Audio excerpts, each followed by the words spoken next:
Chers auditeurs de Radio Maria, nous recevons aujourd'hui deux invités, alors dont vous avez déjà entendu la voix. Il y a le père Dominique Osnet. Si vous avez écouté ces émissions il y a quelques années, c'était Occultisme Danger, émission que vous pouvez toujours retrouver en podcast sur notre site internet. Et également, donc, nous recevons Sophia, dont vous avez pu entendre le témoignage le 29 mai 2024. Témoignage qui était intitulé Du New Age à Jésus. Bonjour Père Dominique Osnet et bonjour Sophia. Bonjour. Bonjour à tous. Alors aujourd'hui, nous allons parler d'Halloween. Vous allez nous montrer que cette fête est loin d'être anodine. Voilà, c'est pas simplement une fête commerciale. Auparavant, est-ce que vous pouvez vous présenter l'un et l'autre ? Alors, j'y vais. Alors, moi, j'ai pas grand-chose à dire, étant donné je suis pas prêtre ou autre chose. Hein, voilà. Donc, je suis simplement une paroissienne qui met en garde des dangers du New Age parce que j'ai baigné dedans pendant 25 ans. Et voilà, c'est vraiment, j'ai baigné dans le New Age malgré moi, sans savoir en fait que j'étais dans le New Age. Et c'est grâce notamment à des prêtres comme le Père Osnet, à ces sites Occultisme Danger, en fait, que j'ai pu sortir en fait de cette phase. Et voilà. Donc je suis ici maintenant pour alerter les gens des dangers du New Age et aussi d'Halloween parce que ça fait partie des dangers. Voilà, en gros. Moi, personnellement, je suis prêtre du diocèse du Mans depuis plus de 50 ans. Et actuellement, depuis 15 ans, je suis exorciste du diocèse. Donc, c'est un peu à ce titre que j'interviens dans l'émission. Je suis aussi un peu spécialisé dans la question des nouvelles croyances, nouvelles religiosités, avec un site internet qui s'appelle sosdiscernement.org. C'est un autre volet de notre activité ici et qui est très important parce que ça se croise un petit peu et Halloween, effectivement, les documents se trouvent sur le site sosdiscernement.org. Voilà. Alors, pour Sophia, vous nous l'avez dit, donc Halloween, ça fait un peu partie du New Age. Et Père Dominique Osnet, vous avez participé, me semble-t-il, à un documentaire qui paraîtra le 28 octobre, documentaire intitulé Lumière sur l'occultisme. Alors peut-être en introduction, pour bien se rendre compte de l'impact qu'a dans notre société Halloween et plus généralement tout ce qui est occultisme, peut-être pouvons-nous écouter le teaser de ce documentaire, si vous le voulez bien.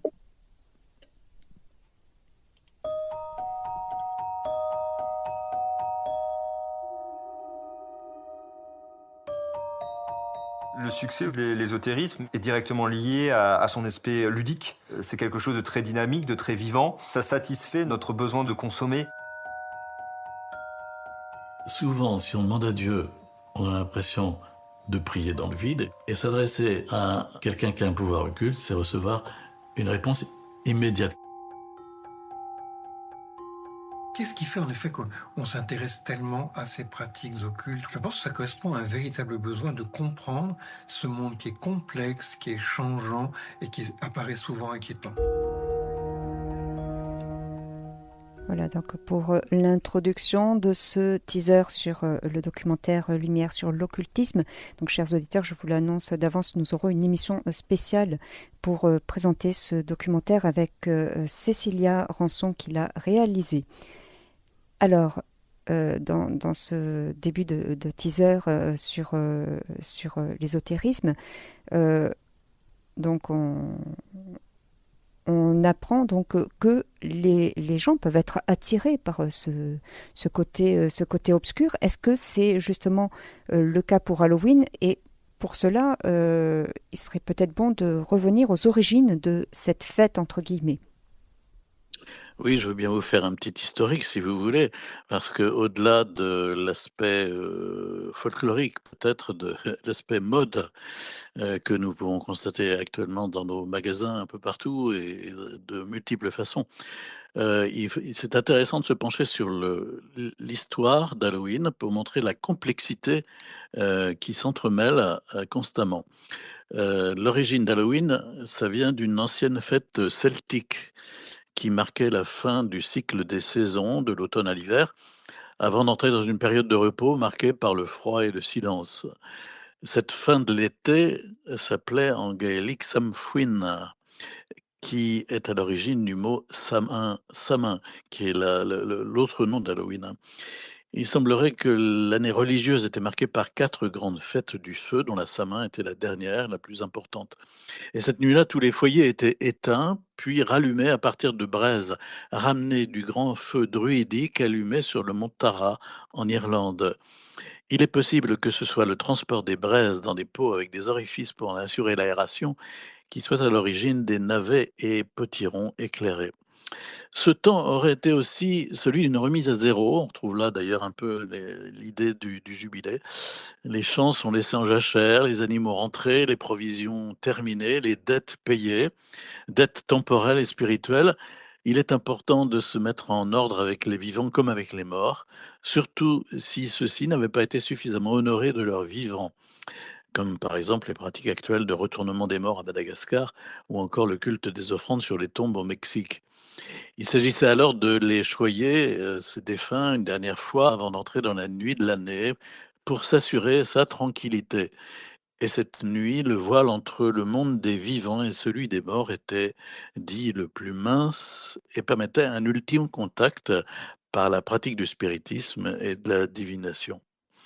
Avec les siècles, la Samin, invocation des morts et pratique divinatoire, ont donné naissance à un folklore qui trahit plus ou moins la réalité d'où il provient. De la même manière que les œufs, les lapins, les cloches peuvent faire un substitut de la dimension spirituelle de Pâques, la fête d'Halloween a occulté la Samin par une pratique populaire déformant la réalité spirituelle qui sous-tendrait la nuit entre deux temps.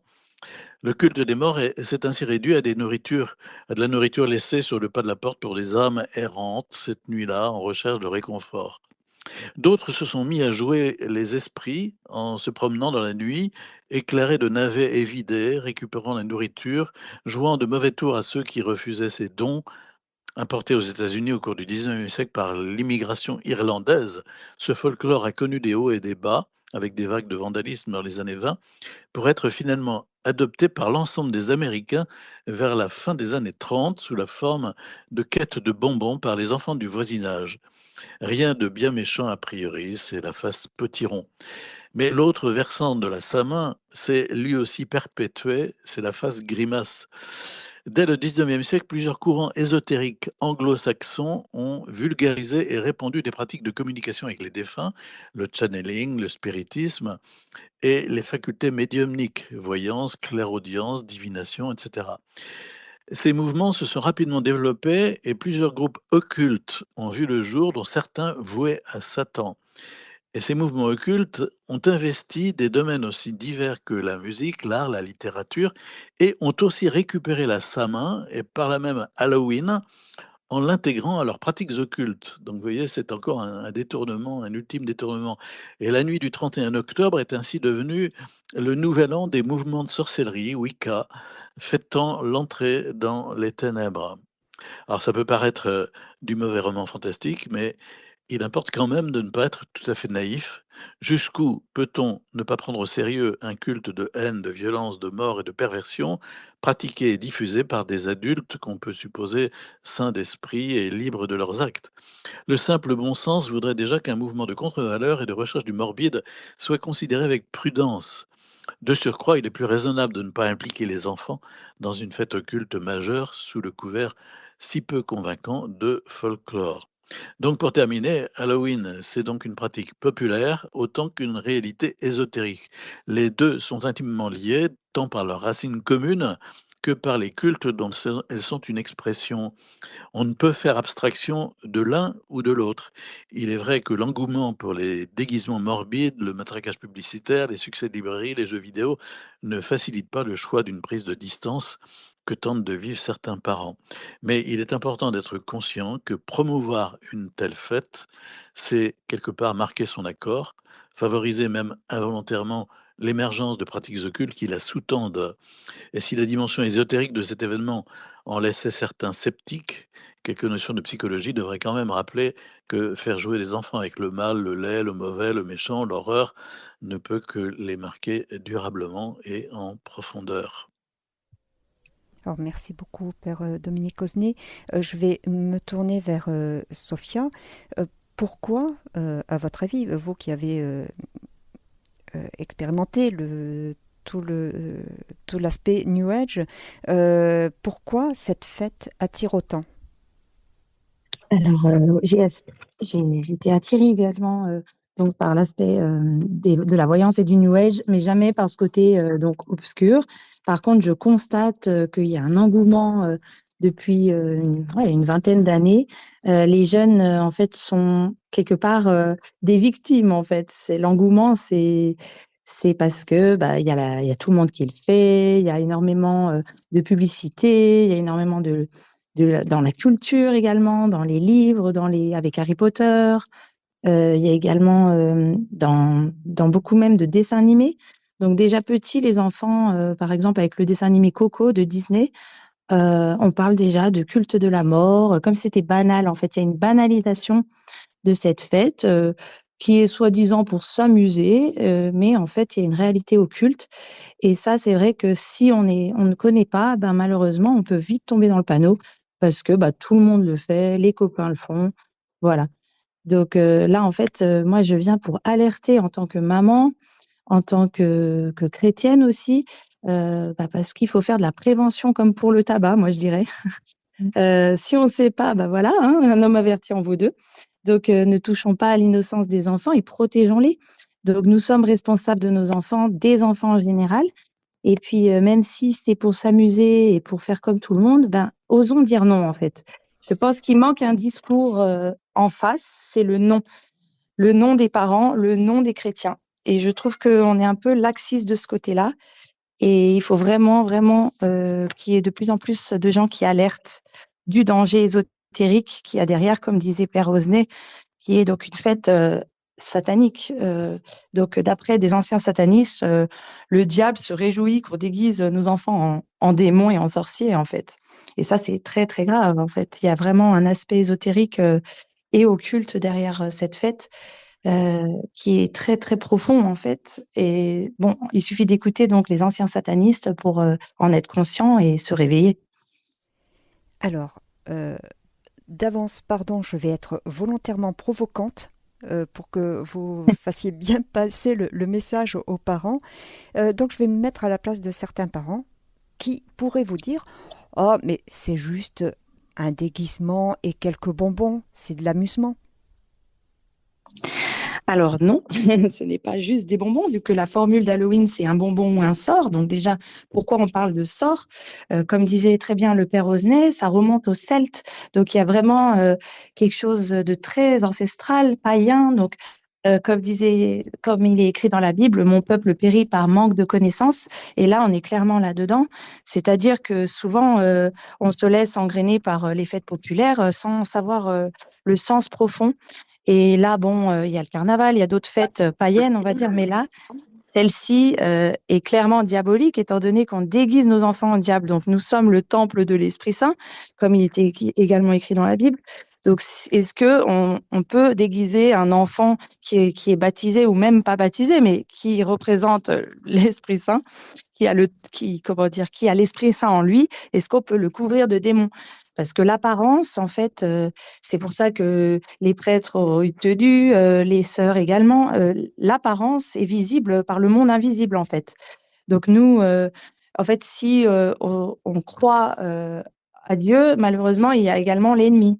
Donc, il faut bien être clair que c'est un combat d'être chrétien et qu'on ne peut pas s'amuser à boire à la coupe des démons et à la coupe du Seigneur. C'est également écrit dans les textes. Donc, c'est vraiment bien de se rapporter au texte. Comme disait saint Paul, les choses visibles sont passagères et les choses invisibles sont éternelles. Vous ne pouvez pas boire à la coupe du Seigneur et à la coupe des démons. 1 Corinthiens 10, 21. Nous n'avons pas à lutter contre la chair, mais contre les esprits du mal. Éphésiens 6, 12. Ésaïe 5, 20. Malheur à ceux qui appellent le mal bien et le bien mal, qui changent les ténèbres en lumière et la lumière en ténèbres. Donc, il suffit en fait de regarder dans les textes et beaucoup de réponses nous sont données par rapport à cette fête. Également, examinez ce qui est agréable au Seigneur et ne prenez pas part aux œuvres infructueuses des ténèbres, mais plutôt condamnez-les. Éphésiens 5, versets 10-11. Donc, il est bien écrit qu'il faut les condamner. Donc, c'est vraiment comme un code de la route. Si on ne sait pas qu'il y a de danger, ben, on met pas, on met pas notre ceinture. Là, il faut vraiment, après, chacun fait comme il veut, mais il faut vraiment expliquer que ce n'est pas anodin de déguiser nos enfants en démons, en sorcières. Non, non, non, c'est des rites et les satanistes s'en réjouissent. Et donc, Satan s'en réjouit. Je suis heureux d'entendre Sophie être si pétrie de culture biblique. Alors peut-être pour rajouter une couche de mon point de vue de prêtre exorciste, je dirais aussi ceci, c'est qu'il est important de connaître la psychologie de notre ennemi. Peut-être les gens trouveront que nous dramatisons un tout petit peu, mais il est important de comprendre la psychologie du démon, si toutefois on peut la faire. À savoir qu'il est extrêmement légaliste. Quand on met un pied dans son territoire, d'une façon ou d'une autre, et ça peut être effectivement par des déguisements et des participations à ce genre de choses, quand on met un pied dans son territoire, il considère que c'est acquis. Quelles que soient nos intentions, le démon se contrefout de nos intentions, excusez-moi, c'est pas son problème. Son problème, c'est la matérialité des faits dans lesquels nous nous compromettons. Et donc, c'est la raison pour laquelle il est important d'être vigilant et de ne pas faire de sortie de route dans sa direction. Donc, pour un chrétien, il faut que ce soit plus clair. C'est pour ça que peut-être dans cette émission, on essaye d'être assez carré. Il faut que ce soit clair. Alors après, pour des personnes qui n'ont pas de culture biblique, qui n'ont pas de religion, c'est une autre façon de se situer. Mais évidemment, je suis moi-même, je vis en plein centre-ville d'un village et je suis quelquefois catastrophé de constater que le 31 octobre, l'école publique, qui est derrière chez moi a déguisé des groupes d'enfants pour, les emmener dans les rues, jouer à Halloween, déguisés dans des trucs les plus, vampirisants les uns que les autres, quoi. Donc c'est tracassant comme on pourrait dire. Voilà. Alors justement, Père Dominique Osnet, peut-être une question. Donc, vous avez dit que le démon considère comme acquis, quelles que soient nos intentions, le fait qu'on participe à ce type de fête. Est-ce que, alors je vais étendre un petit peu plus, est-ce que cette fête peut être une porte d'entrée vers les pratiques ésotériques? Alors, les pratiques ésotériques, bah, on est dans un climat global de société qui est très ouvert aux pratiques ésotériques, occultes, magiques, sorcières, très, très, très largement. Je dirais même presque que Halloween est carrément dépassé actuellement par d'autres choses beaucoup plus toxiques. Je mettais le doigt récemment sur des concerts sous hypnose, par exemple, qui se répandent à travers un Tour de France, là. Et on a mis sur notre site sosdiscernement.org un article sur cette question. Mais c'est quand même affolant de constater qu'actuellement, il y a des personnes qui ont en main un certain nombre de pouvoirs en tout genre, dont certains sont d'hypnose, d'autres sont occultes, etc. Et ont une formation avec toutes les réalités qu'on peut trouver dans le New Age, une formation très poussée pour pouvoir embrigader des gens et les manipuler à leur guise. Je pense à d'autres réalités comme par exemple la musique techno, avec des grands rassemblements de jeunes qui sont généralement en salle, puisque à l'extérieur, c'est très contrôlé. Et j'ai rencontré, moi, en tant qu'exorciste, des prêtres, pardon, des jeunes qui étaient impactés par leur participation au rave party, impactés dans leur corps, impactés dans leur spiritualité, dans leur psychisme. C'est pas neutre. Parce qu'il y avait aussi effectivement, tout un appel à Satan qui était fait à travers la musique, à travers, un certain nombre de signes, et de codes, vestimentaires et autres, bijoux et compagnie. Enfin, Voilà, donc c'est très largement que la société regardez ce qui se passe à Toulouse, à Montauban, et cetera. Très largement que la société est marquée par cette culture, magique, sorcière, appelez ça comme vous voulez, mais donc i nous devons marquer notre différence et nous prémunir, de cette chose, quoi. Alors porte d'entrée, oui, à la limite, ça peut, mais avec beaucoup d'autres, choses encore, quoi, hein. Ça s'accumule finalement, on finit par faire des petits pas, avec toutes sortes de choses. Alors, quel conseil donneriez-vous donc qu'on l'on soit parent ou pas d'ailleurs, hein, parce qu'on va avoir certainement notre porte d'entrée, on va frapper à notre porte d'entrée ou sonner pour qu'on ouvre et qu'on donne des bonbons. Comment réagir en tant que chrétien lorsqu'on va être sollicité? Alors, personnellement, moi, j'ai fait des petits flyers avec l'accord de ma paroisse par rapport justement avec Halloween non merci, avec Jésus qui met ça ne me plaît pas dehors. Donc, à oser mettre sur sa porte ou pas, peut-être un petit slogan Halloween non merci, comme ça c'est clair. Et puis peut-être si on répond, ben, dire aux enfants, excusez-nous, nous ne fêtons pas cette fête parce qu'elle ne correspond pas à nos valeurs. Et puis les recadrer sans donner de bonbons, parce qu'en donnant des bonbons, en fait, on participe à un rite, un rite satanique, malheureusement, hein. De premier abord, ça paraît vraiment rien du tout de donner des bonbons à un enfant. Ce serait même méchant de pas en donner. Mais là, vraiment, on ne sait pas du tout l'aspect ésotérique derrière. L'aspect ésotérique est vraiment dangereux. Donc, vaut mieux dire non. Et puis, leur parler plutôt de la Toussaint, au sein des familles, parler de la Toussaint, se recueillir pour la fête de nos défunts, parler d'autres choses en fait, les orienter vers des choses beaucoup plus gaies et lumineuses. On va dire la Toussaint, on peut parler des saints. Chaque saint il y a énormément de choses à dire en fait. Et il faut les orienter vers autre chose, je pense, les enfants. Oui, on peut très bien aussi rentrer en dialogue, hein. Vous savez, quand des personnes sonnent à la porte, quelquefois, ça peut être des témoins de Jéhovah aussi. Bon, ça peut être intéressant, ou des mormons, ça peut être intéressant d'avoir un dialogue avec eux. Mais aussi avec des personnes qui viennent proposer, en rapport avec Halloween, un dialogue pour, effectivement faire ressortir ce que Sophie disait à savoir qu'on est là au-delà du folklore qui marque la société, on est là, dans des choses qui peuvent nous emmener dans la boutique et l'arrière-boutique qui, elle, est carrément ésotérique et donc nous mettre en compromission avec des esprits dont on ne connaît pas l'origine. Alors peut-être pour terminer, quel serait le meilleur moyen de faire de la prévention contre cette fête et de sensibiliser les jeunes pour que justement ils ne participent pas à cette fête d'Halloween?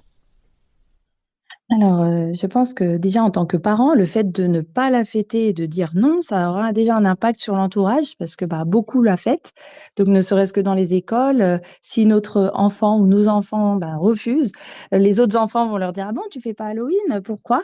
Et puis là, comme vous disiez, Père Osnet, rentrer dans le dialogue, ce n'est pas pour juger ou faire la morale, mais justement alerter à travers notre comportement à nous. Parce qu'on peut pas changer vraiment ceux des autres, mais nous déjà, commençons par refuser cette fête, dire non, un non ferme, et voilà, et ça fera boule de neige. Oui, et puis est-ce que vous faites aujourd'hui à travers une émission radio, par exemple? Ça peut avoir son importance. Des flyers aussi, que sais-je, mais voilà. Alors, on m'a suggéré également comme pratique, si quelqu'un vient sonner à la porte, de donner une image de saint. Ah, Est-ce que ça peut justement inciter les gens à ne plus pratiquer, à ne plus fêter Halloween, mais à s'intéresser à la Toussaint? je trouve ça chouette, moi. Pourquoi pas, pourquoi pas? On peut effectivement se préparer en ayant dans sa poche un certain nombre de choses qu'on va pouvoir distribuer nous aussi et avec des références, permettant d'aller ailleurs, effectivement, de montrer la difficulté de ce qui se passe. Et puis, comme vous disiez, le dialogue est très important et ne pas faire voilà, la morale, mais vraiment rentrer dans le dialogue parce que les enfants, eux, ils y peuvent rien, hein. C'est des petits innocents et justement, à travers eux, justement, on peut vraiment leur montrer d'autres choses beaucoup plus jolies. Oui, c'est ça, il ne faut pas employer trop rapidement les mots de satanique, et cetera. Je pense que dans les réalités, que nous constatons dans la société, il y a la vitrine, il y a la boutique et il y a l'arrière-boutique. La vitrine, est évidemment très agaçante et très irritante. On s'y heurte sans cesse dans les magasins, dans les boîtes aux lettres actuellement, voilà, et puis dans ce qui va se passer dans la rue, mais ce n'est que la vitrine. Alors après, il faut permettre aux personnes de prendre conscience qu'il y a aussi une boutique où on va leur refiler un certain nombre de choses. C'est déjà fait à travers les déguisements dont on les a revêtus, mais il y a aussi une arrière-boutique où là, on fait une cuisine qui est pas très ragoûtante et qui, effectivement, là, porte des traces d'ésotérisme, quelquefois d'occultisme, voire de satanisme. Et là, c'est évidemment beaucoup plus grave. Et donc, de proche en proche ou de loin en loin, accepter ce genre de choses, c'est aussi devenir complice de la possibilité d'arriver à l'arrière-boutique pour un certain nombre de gens, quoi, hein. Donc, soyons attentifs. Et aussi, je reviens aussi sur le fait de poser des questions. Est-ce que tu aimes cette fête? Pourquoi tu l'as faite? Est-ce que tu connais le sens de cette fête? Ces questions aussi peuvent alerter parce que, par exemple, un enfant de 15 ans ou entre 12 et 15 ans, admettons, il sait absolument pas pourquoi il fête. Bah, est-ce que tu connais l'origine? Et puis, aller un peu les alerter des dangers. Je pense par la question, on peut arriver à beaucoup de résultats aussi. Oui, et puis l'impression que j'ai, c'est que finalement, ça se rapporte à un phénomène de foule, c'est-à-dire qu'on fait Ah pour oui, faire oui, comme oui. tout le monde. Oui, tout à Oui, fait. ça c'est certain, ouais, et on est pris dans un ensemble, et pour s'en dégager, il faut vraiment avoir des motivations claires, quoi, hein. Sinon, Tout à fait. il y a aucune raison de s'y opposer, quoi, hein. Donc il faut être au clair. C'est pour ça que c'est important aussi pour des parents d'en parler en famille, avec leurs enfants, avant l'arrivée de cette manifestation, pour qu'ils puissent avoir, aussi un certain nombre d'arguments et de réflexions, les armant et leur permettant de partager avec d'autres. On peut pas simplement dire aux enfants: «Tu sais, c'est mal», non, ça suffit pas. Il faut leur expliciter un petit peu ce qu'il peut y avoir derrière et ce que ça représente. Exactement. Et puis pour les chrétiens particulièrement, ben, est-ce que Jésus, tu penses qu'il aimerait que tu te déguises en diable ou en sorcière? Est-ce que tu penses que ça honore Dieu? Je pense que des questions, les enfants vraiment aiment se poser des questions, aiment avoir des réponses et je pense que le dialogue. Je vous donne juste un exemple d'une dame que je connaissais qui avait déguisé son fils en diable et quelques jours après, elle me dit qu'il faisait plein de cauchemars. Elle se demande si c'est pas Halloween, parce elle avait mis toute sa maison en mode Halloween et elle me demandait. Et voilà, donc il y a eu un impact en fait sur le psychique de son enfant dans les cauchemars. Donc ça va vraiment au-delà. Si on décore toute notre maison en fantômes et sorciers, ben l'enfant, ça va lui faire peur. Donc il va après refouler ça dans son inconscient, et ça va lui faire des traumatismes peut-être. Donc pensons même rien qu'à ça. Il y a un impact déjà rien que dans le sommeil. Donc comment bien dormir dans une maison où il y a des diables et des sorcières partout? Enfin, moi, j'aimerais pas personnellement. Il y a des gens qui profitent de cette fête pour, décorer toute leur cour intérieure. On n'est pas sur la voie publique, on est dans leur cour intérieure, mais qui donnent sur tous les voisins avec, moult décorations halloïstiques, qui vont rester en place pendant 2 3 semaines, et tout le monde va en profiter. C'est effectivement une question aussi ça, et il faut pouvoir, montrer qu'il y a un problème.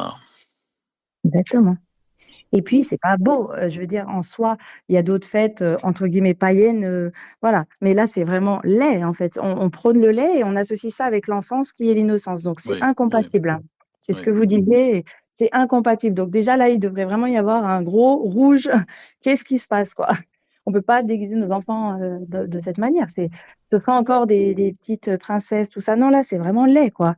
Et en plus, j'ai entendu également des gens me dire, mais c'est vrai qu'il y a une certaine violence maintenant parce que les enfants, ils ont des masques et donc ils se sentent un peu protégés derrière le masque et ils osent faire des actes de vandalisme ou un peu crier sur les personnes.